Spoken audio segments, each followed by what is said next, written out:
When I was 5 years old, I watched An American Werewolf in London for the first time. Like any little kid, I had always been afraid of scary things on TV, running into Mom and Dad's room even if the Thriller video came on. But watching the movie, as it was explained to me that classic Rick Baker transformation sequence was all done with makeup, like what Mom put on every morning, I was fascinated. You could do that? It took the fear away forever, just like that, and created a passion in me for the rest of my life. When Mom got a job at a video store for 9 years, which gave us 9 years of free rentals, needless to say, I consumed as much of it as I could, watching and studying.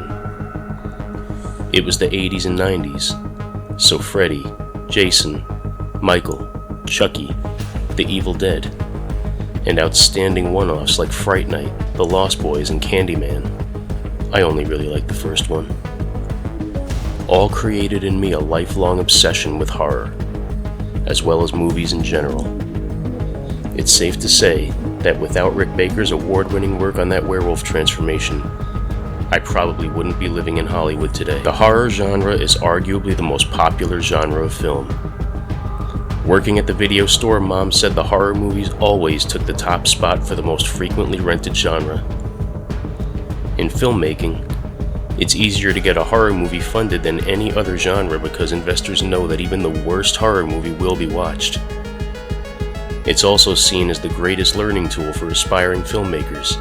The need for special effects that the filmmaker doesn't have a budget for inspires more innovation and imaginative direction than any other type of film. And it has been so since the very beginning of motion pictures.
Scary stories are as old as storytelling itself. Likely the first stories the ancients liked to tell while sitting around their campfires in the dark were scary stories. As literature arrived, scary stories came with it. The genre really picked up in the literary world in 1816 when Lord Byron, John Polidori, Percy Shelley, and Percy's wife Mary challenged each other on a dark and stormy night to each come up with a scary story. The contest would produce Polidori's The Vampire, giving birth to the vampire genre, and would most notably see Mary create the story of a monster stitched together from different parts of dead bodies. She called it Frankenstein, or the modern Prometheus. The success of these works likely influenced other writers in the 1800s to write dark, such as Robert Louis Stevenson's 1886 classic The Strange Case of Dr. Jekyll and Mr. Hyde, the ingenious science fiction work of H.G. Wells writing such stories as The Invisible Man, The War of the Worlds, and The Island of Dr. Moreau, and of course Bram Stoker's 1897 masterpiece, Dracula.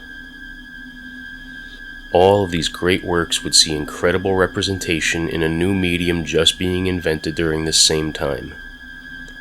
A new technological breakthrough called motion pictures. The first motion pictures merely captured a moment, such as a sunrise or the arrival of an oncoming train. but it didn't take long for people in possession of motion picture cameras to figure out that they could stage several scenes together to tell an actual story. Once that started, scary stories would not be late to the party. The first known person to give it a shot was a French filmmaker named Georges Méliès. It is said the concept came when he noticed quite by accident that cutting two scenes together on the same set with different groups of people created the illusion of people completely disappearing right on screen. The first special effect.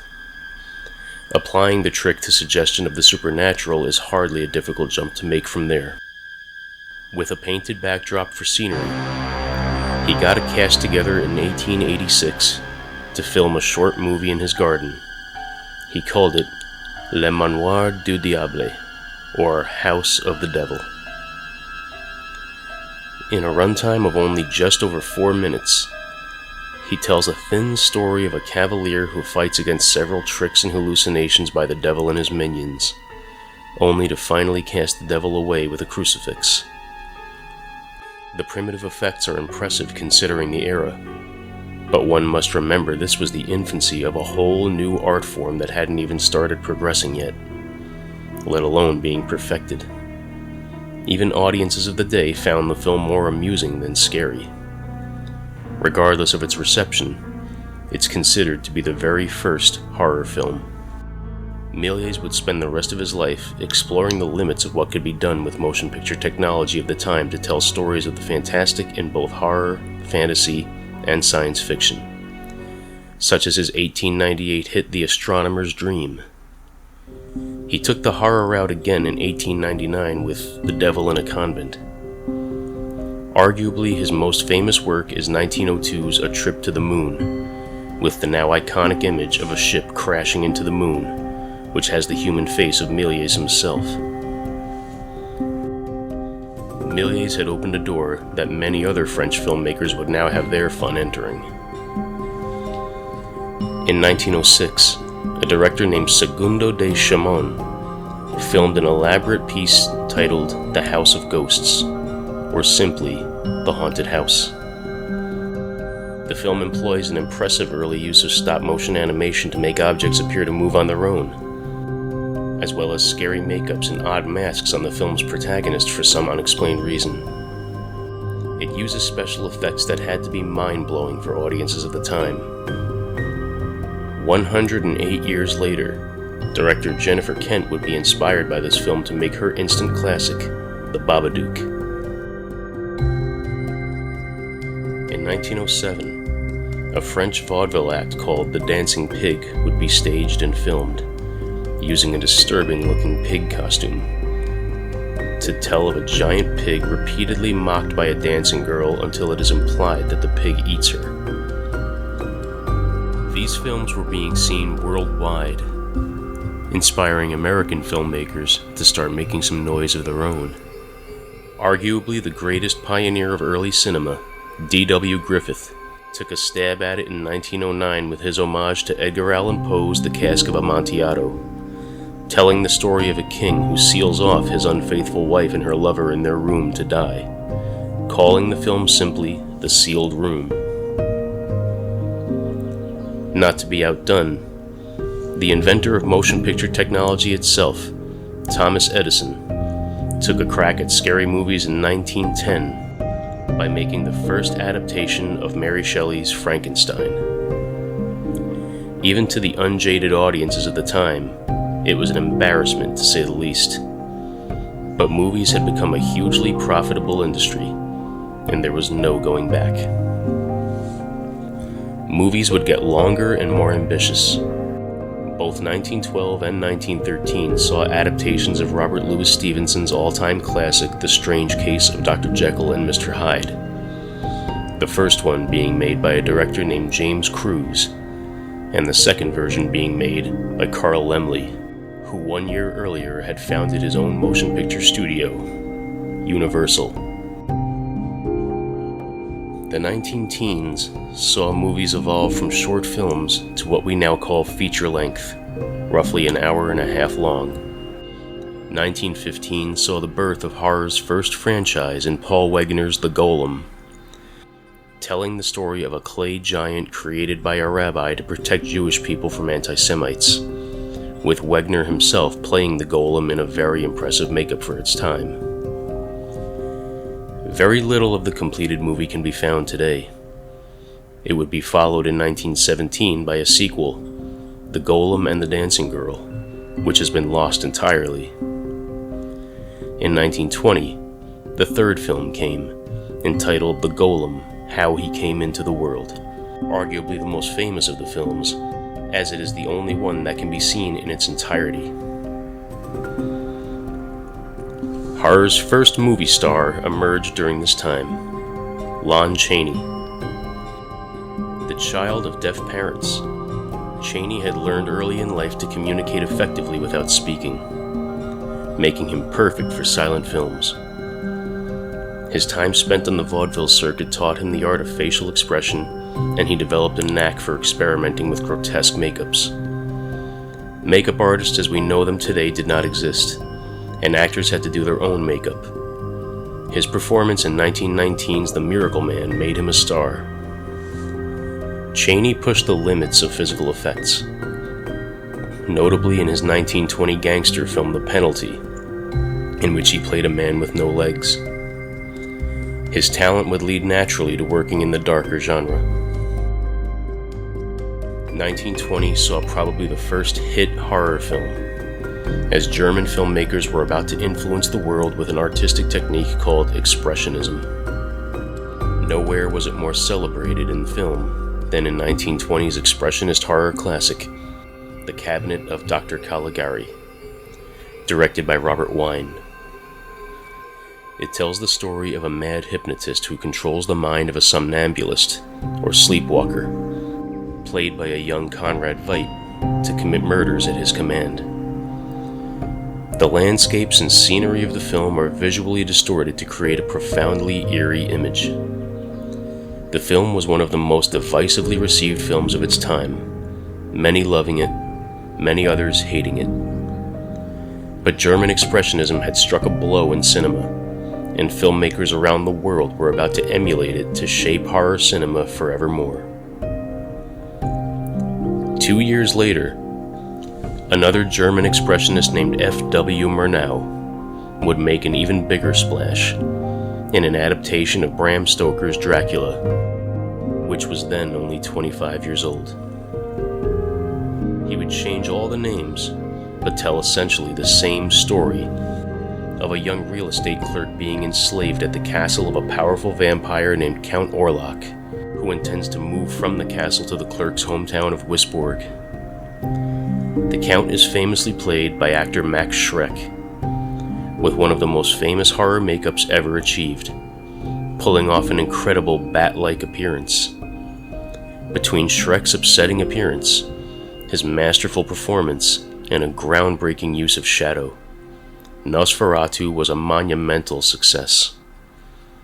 Despite the Stoker family suing Murnau for copyright issues and attempting to have the film destroyed, Prince of Nosferatu survived, and it has gone down in history as one of the greatest and most influential horror films of all time, with a big-budget Hollywood remake coming in December of 2024. In 1923, Lon Chaney achieved one of his two most legendary performances in a groundbreaking makeup with his portrayal of Quasimodo in Universal's The Hunchback of Notre Dame. The film was an early blockbuster for Universal, and Chaney became a household name. His other, and most legendary role came 2 years later. He was cast as the title character in Universal's now legendary adaptation of Gaston Leroux's The Phantom of the Opera. Chaney pushed his physical limits and his pain threshold to give himself a skeletal look, including an upturned nose, to pay off in the now classic reveal. His Phantom was an instant pop culture icon, and the film was an incredible success for both Chaney and Universal. It is often considered to be the first of the legendary Universal monsters. In 1927, Chaney pulled off arguably his most frightening makeup in Universal's first vampire film, London After Midnight.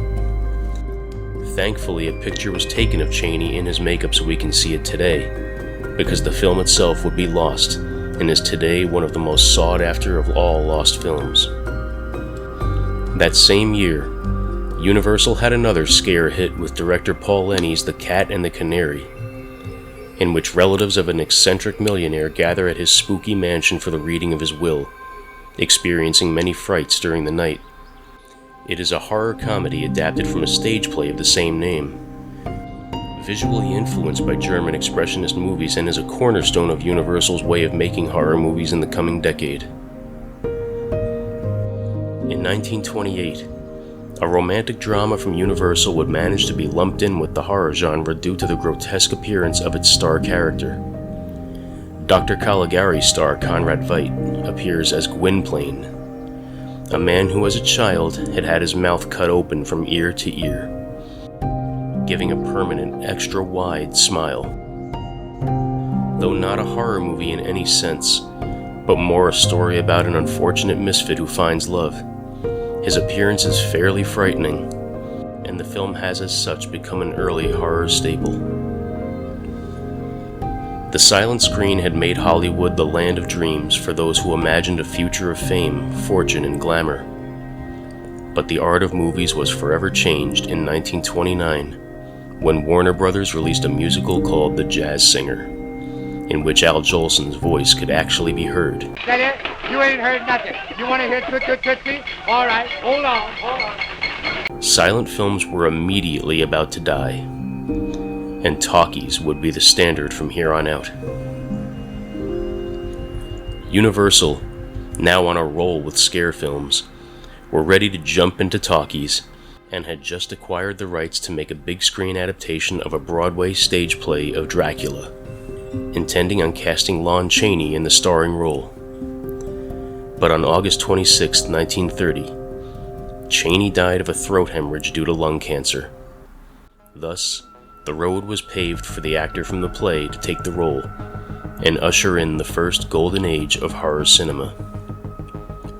But that's a subject for the next chapter in this series. While primitive to us today, the horror films of the silent era gave birth not only to the genre, but to motion pictures themselves, as well as the synonymous land and industry known as Hollywood. It would head into the 1930s fully audible and ready to enjoy a golden age, but the eerily silent menace of the Golem, Nosferatu, Dr. Caligari, and the Phantom continue to haunt us and influence new generations of filmmakers to this day.